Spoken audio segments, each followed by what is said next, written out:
Agora, com esta CPI do MST, professor, e esta reação dos aliados do governo Lula contra o agronegócio insistentemente. A gente viu as cenas lamentáveis ontem, né, do bate-boca com o governador Caiado lá na CPI. E o agro vai continuar sustentando o Brasil se nada for feito com o MST? Vai. Inicialmente, eu te cumprimentar, Pavinato. Boa tarde aos queridos e brilhantes Carol, Bruno, Paulo, a essa equipe fantástica da Jovem Pan, a todo o público que nos assiste. Primeiro, tua pergunta, quando você fala o agro vai continuar independente, com o que está acontecendo por esses movimentos, eu não sei que tipo de movimentos são esses, são movimentos sociais, se é entidade, se é ONG, a gente não sabe o que o MST é, mas é uma chinforinfo. Ele é uma coisa que fica por ali. É chinforinfo. É algo que fica por ali. Mas vai sim por uma razão simples. Me parece que isso acabou se tornando algo concreto a partir de uma vocação natural do Brasil. O brasileiro, ele trabalha com agro, ele vem dali, ele gosta disso. Quando a gente olha para o agro brasileiro, e isso de muito tempo eu tenho feito essa defesa, o agro sempre foi o segmento mais importante, faltando apenas uma coisa para nós que parece que foi resolvido, apesar de todos os governos que não souberam o que fazer. Mas foi resolvido como? Colocar ele como um centro estratégico para o desenvolvimento da economia brasileira. Quando se descobriu que era preciso apenas tecnologia para estimular aquilo, reduzir o espaço para aumentar, e ainda assim aumentar a produção, matou a charada. Por que a China atura o Brasil falando o que fala? Porque só tem um país no mundo que é capaz de produzir em escala. Vai negociar com o chinês. Você chega assim, eu entrego 100 mil unidades por semana. O chinês ri. Ele disse, eu quero 100 mil unidades por 6 horas. Eu não quero 100 mil unidades por semana, eu quero que você coloque as 100 mil unidades por hora, cara. Porque comigo é em escala, é 1,5 bilhão de habitantes. Não estou falando o bairro do Santa Amaro, que é 1.200.000 pessoas. Entendeu? É 1,5 bilhão.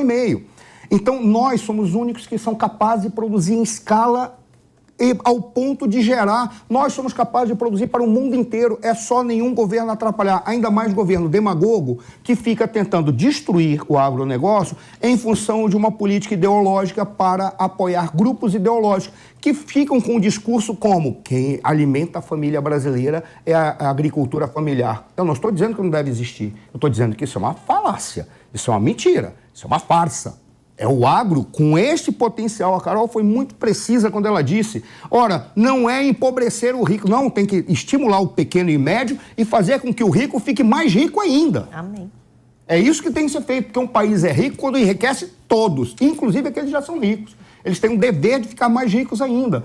Por quê? Porque a lógica de uma economia livre, concorrencial, tudo isso vai criar um equilíbrio na sociedade. Tem mais um detalhe que é interessante, que para mim é o elemento mais importante de todos. Tem um autor das relações internacionais que o pessoal diz, já está superado, porque é uma outra época, se chama Raymond Aron. O Raymond Aron, ele tentava entender a hierarquia nas relações internacionais entre os países. E todo mundo dizia que era o poder. Ele dizia que o poder é uma bobagem. Quando você fala poder não significa nada. O que interessa é você entender o poder como uma capacidade de transformar aquilo que é potencial em real. O que é potencial? Tudo aquilo que você tem e é possível usar. O que é real? Aquilo que você tem capacidade de usar. O que faz para transformar o potencial em real? É uma coisa que se chama capacidade de mobilização. O que é capacidade de mobilização? Usar todos os instrumentos e recursos e ainda, além disso, políticas públicas adequadas para transformar o potencial em real. É onde a gente falha. Quando as pessoas dizem, mas o agro é produção de commodity. Não é produção de commodity. Põe uma coisa na cabeça. Pegar um exemplo que é só industrial, Coreia do Sul. O que a Coreia do Sul fez? Investiu nos carros, automóveis, desenvolveu a tecnologia. A partir dali, articulou todos os segmentos da economia, Coreia do Sul alavancou. O nosso agro, ele é o centro articulador para desenvolver a indústria. Onde que está o exemplo? O exemplo, onde que está o problema? Tem que ter um governo que faça uma política pública que aumente essa capacidade de mobilização. Transformar e dinamizar toda a sociedade para pegar o que nós temos, a gente não precisa mais vender grão de soja, a gente pode vender o óleo de soja, a gente pode vender a soja, não sei o que, a gente pode beber a soja atômica, a soja da formiga. Não só, né? Tem a colheitadeira, tem os computadores, os tem drones, toda uma indústria. A tecnologia que é Exatamente. A gente fica falando disso, que a gente só exporta grão, porque quer. Besteira. A gente pode, ao invés de falar em carro popular, como o Lula falou em carro popular, o que aconteceu? Aconteceu o quê? As concessionárias e as montadoras tiveram prejuízo. Porque todo mundo parou de comprar para esperar o carro popular. As lojas de seminovo também mostraram uma queda, exatamente. Uma queda abrupta. O mercado de usados também foi quase a bancarrota. Mecânicos quebram com isso, porque todo mundo fica perdido. Agora, só para concluir, onde que está o problema? Um governo demagogo, que não tem programa de governo, não tem planejamento estratégico e não tem estrutura ou imagem de como fazer essa capacidade de mobilização, gera o quê?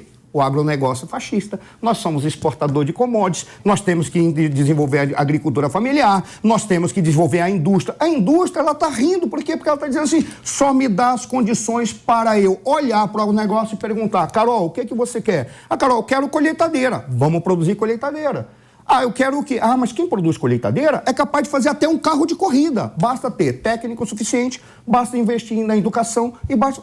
Ou seja, esse governo é capaz de fazer isso? Com todo respeito, eu não acredito. Só para fazer uma provocação. O governo do movimento de 64 tentou fazer.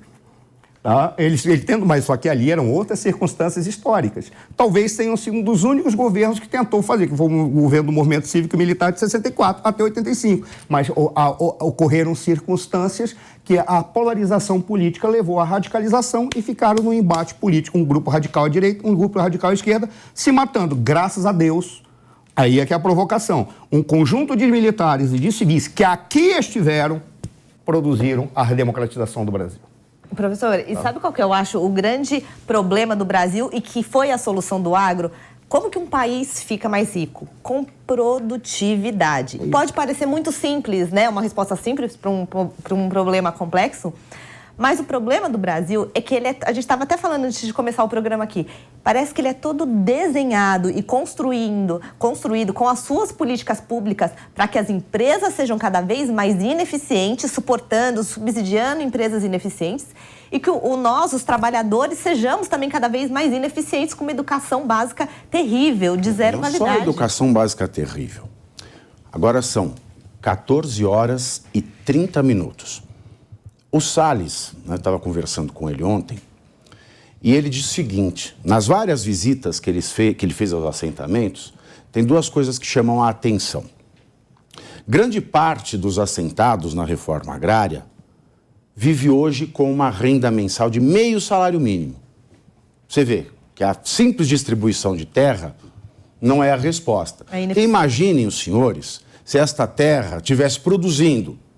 Ao invés do agro ter uma puxada de 21,6, a gente poderia estar falando que ele deu uma ignição de 30.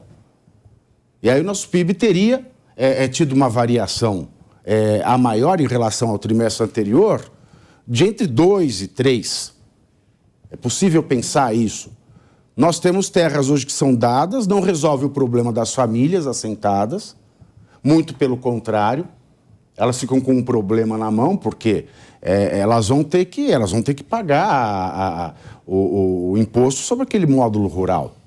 Né? Eles vão ter que fazer manutenção, porque eles vão viver ali, não se sabe. Então a gente fica com uma terra de reforma agrária improdutiva, sendo que o Brasil poderia crescer mais e empregar mais por conta disso. E ineficiência daquela mão de obra que está alocada lá. Exatamente. E eu lembro o último dado, só desculpa de claro, não, por favor. Completando aqui o que a Carol falou.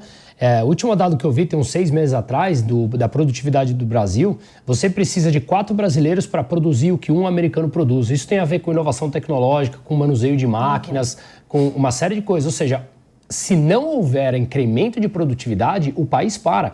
E eu também trouxe aqui alguns programas atrás que o Brasil, quando comparado em números em relação à abertura de comércio, abertura do país internacional, a gente está muito mais próximo de Cuba do que países completamente abertos no outro lado. Então, o comércio internacional, o Brasil é muito fechado para o mundo. E aí, chega nesse ponto que você está falando. Aí começa subsídios, protecionismo, como da indústria automobilística. não funciona. Nunca funcionou e não vai funcionar. Como a gente estava falando antes de entrar o ar aqui, Carol. E o Paulo, né? Políticas que ficaram nos anos 80 e nos anos 90 e que seguem sendo pleiteadas aqui no Brasil. Não vai funcionar. Pois é. Outra coisa da educação, o que o Salles estava dizendo ele visitou um assentamento que tinha lá um galpão gigante, onde tinha maquinário, etc. Não tinha mais nada de maquinário, sumiram com tudo. O que tinha lá? Tinha banquinhos e ele estava formado igual uma igreja, um assentamento, não lembro onde era. Aí na parede tinha fotos do Marx, tinha frases de luta, e era um centro de doutrinação. Portanto, ao mesmo tempo que o agro está puxando o Brasil, porque se não fosse o agro, não tinha melhora nenhuma, zero. Isso é zero. 0, alguma coisa. 0, alguma coisa. E puxado ainda pelo consumo, que não é bom. Você ter um aumento puxado exclusivamente pelo consumo e baixa na produção é um mau sinal. Sim. É um mau sinal. É sinal de que inflação vem aí. Porque ou você tem um pouquinho de aumento na indústria, um pouquinho no serviço, mas só consumo quando tudo cai é o sinal que a tormenta se avizinha. Né? Para usar um termo de Dona Florinda. E esse centro de doutrinação, por exemplo, ao mesmo tempo que o agro puxa o Brasil, o presidente, que é o mandatário geral da nação, ele dá sinal de que o agro não presta e a gente tem igrejas. Seitas do MST. As escolas do MST, as crianças gritando, essa terra é nossa, gente. É de se assustar cada vídeo que eu recebo. Pois chocante. A gente tem aqui uma formação, uma espécie de Estado Islâmico contra o agro. Até quando o agro vai aguentar isso? Ele já se mobilizou, né? É que a poeira baixou um pouquinho pela instauração da CPI do MST. Mas quando estava aquela crise... Agora são 14 horas e 34 minutos. Nós estamos falando do Centro de Doutrinação do MST. É isso aí. Mas quando teve aquela crise das invasões, né? Abril Vermelho, Carnaval Vermelho... Os agricultores tiveram que começar a se mobilizar, porque o governo não mostrava que ele ia atuar contra as invasões. Então ficou todo mundo preocupado. Se invadirem a tua fazenda, vamos se organizar. Pelo contrário, né, Carol? O Stedley estava na China com o Lula. Estava na China e depois estava com o vice. Daí você vê o Stedley na China, dando ordem de comando para invadir, para cometer crime. E depois você vê, ele volta para o Brasil, ele dá nova ordem de comando. E no final de semana ele está do lado do vice-presidente. E depois do Galípolo, que entrou para a diretoria do Banco Central. O Galípolo, que está lá agora. Será que isso tudo não é uma arapuca contra o agro? Não, porque eu falo sério. Doutrinação fundamentalista, a gente sabe como começa. E no Brasil começou, a gente tem centros de doutrinação fundamentalista. E depois que você formou um fanático ideológico... Esquece. O que vai acontecer com essas pessoas? Elas vão ter que ser presas? Elas são capazes, incapazes? Será que a CPI vai dar algum resultado? Será que o agro vai conseguir respirar? O agro lhe deu esta puxada agora nesse trimestre, mas foi por conta de negócios que vinham acontecendo. Não é negócio que começou desse ano do nada. O agro esse ano, tchumba. Não. O plantio, etc., aconteceu lá atrás, até dezembro. Isso aqui é a colheita do que foi plantado ali atrás. Será que com essas indefinições sobre MST... Marco temporal. O governo ignorando e xingando o agro. A gente tem, de outro lado, governadores e secretários de segurança pública permitindo invasões ao agro. A gente tem esta questão de fanáticos ideológicos contra o agro. Ninguém sabe o que vai acontecer, porque se não for nada feito, se o governo não tomar nenhuma atitude para conter os seus gastos, o juro vai se manter e fica cada vez mais difícil investir. Ficando cada vez mais difícil de investir, ele não vai aumentar a sua produtividade, coisa que eu acho que ele já não pensa em fazer. E, por fim, quando o Lula ele aumentou a taxação da exportação do petróleo, isso é um sinal de que pode ser também taxada a exportação do agro. Aí danou-se. E aí? Será que nós vamos continuar tendo esses resultados? Ele cai. Porque nós não temos oposição ideológica no Brasil ainda, porque a direita é toda perdida. Mas se ele mexer com aqueles que estão botando comida no prato do brasileiro, porque o agro é o grande responsável por isso, porque é ele que mobiliza a economia. Aí nós vamos ver no Congresso tomando vergonha na cara e nós vamos ver um grande conserto, porque vai ficar cada vez mais claro que aquele indivíduo que presta continência para ditadores, se aproxima daquilo que são os párias internacionais, só fala coisas que vão contra os interesses do país e os interesses da ordem mundial, e que está mexendo exatamente com o segmento que é o único responsável neste momento por garantir uma articulação correta e concreta da economia brasileira, aí a oposição brasileira vai ter vergonha na cara e ele cai. Porque ele não teve coragem ainda para apostar, porque ele está indo paulatinamente. Ele chuta para cá, ele chuta para lá, ele acha que ele vai resolver aqui, ele peita todo mundo, coloca o dedo na cara de um e de outro, mas ele já está começando a ver que já tem, por exemplo, um cara no Congresso que está dizendo para ele: meu querido presidente, aqui quem fala é o chefe de governo. Cale a sua boca e venha negociar comigo. Vou esperar até os 45 do segundo tempo para aprovar as bobagens provisórias que o senhor colocou para nós. Se o senhor não vier aqui, o senhor vai ter que lidar com um problema gigantesco. Aí o que ele faz? Recua. Se ele mexer com o segmento já tendo essa personalidade, aí ele cai. Eu não acredito que ele seja paulatinamente